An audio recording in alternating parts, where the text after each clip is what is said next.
I've been shopping at Walmart for 25 years, and I never experienced anything crazy there before. That was until last week.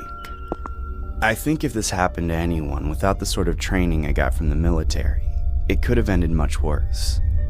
At the beginning of spring, when the temperature started going back up, this guy in front of my local Walmart started selling water bottles out of a cooler for $1.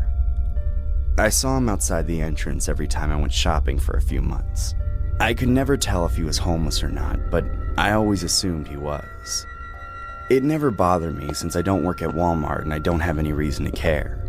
But I never bought anything from him. I know it's going to be hot outside when I leave the house. I bring water with me. Simple as that. When I went shopping last week, he was there just like usual. He seemed a little agitated that day and was being pushier than usual. As I walked up to the door, he singled me out and stepped out in front of me, trying to get me to buy water. I refused and tried to walk around him, but he continued to block me from entering the store, and he became even more aggressive with his tactics. Come on, you're telling me a big husky boy like you isn't thirsty in this heat? Buy a water, man, it's ice cold.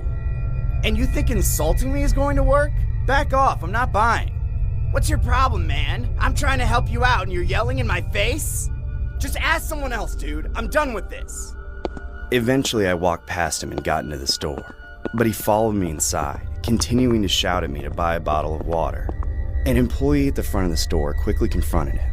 They argued for a moment, but eventually the man finally let it go and left.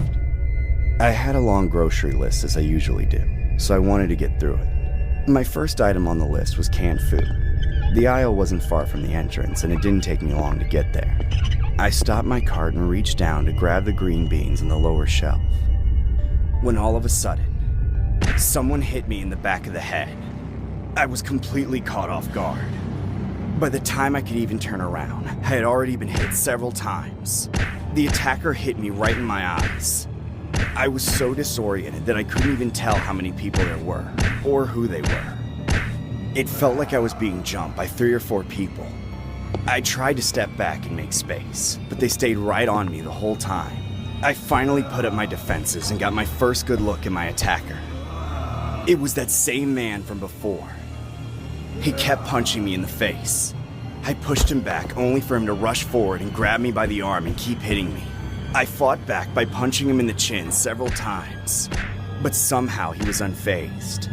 I couldn't escape his hold on me, so I reached into my pocket for my knife. I pulled it out and put it to his throat, demanding he let me go. He grabbed it instead. We fought over the knife, trading blows with our other hands. When both of our hands were grabbing at the handle, he resorted to kicking me in the groin.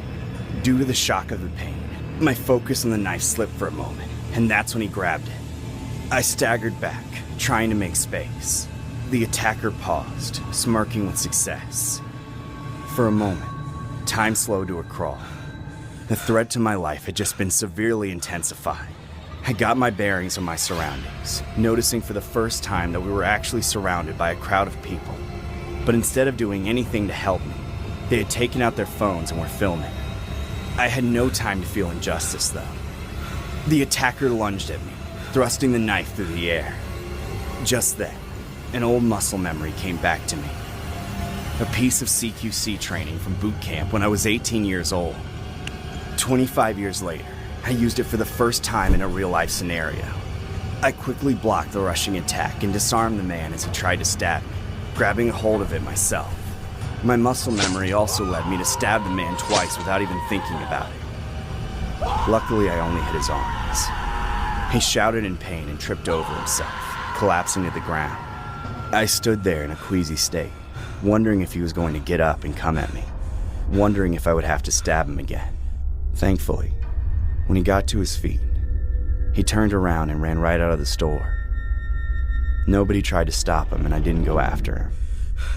I was pretty shaken up, both by the attack itself and with what I had proven myself to be capable of so automatically. Some people finally came up to me, and after talking with them for a while, I felt mostly normal again. A bit later, the police showed up, as well as a news crew.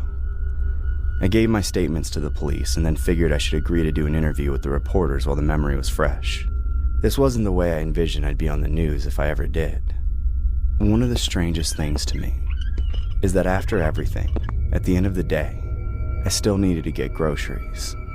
When I returned to shopping, I had to go back to the exact same spot where it happened, right in front of the can of green beans.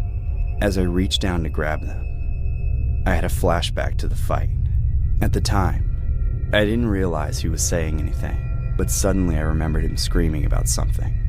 It was the reason why he was attacking me. His cooler full of water had been stolen while he was in the store with me, and somehow he blamed me for it. He was trying to punch my teeth in for stealing his cooler.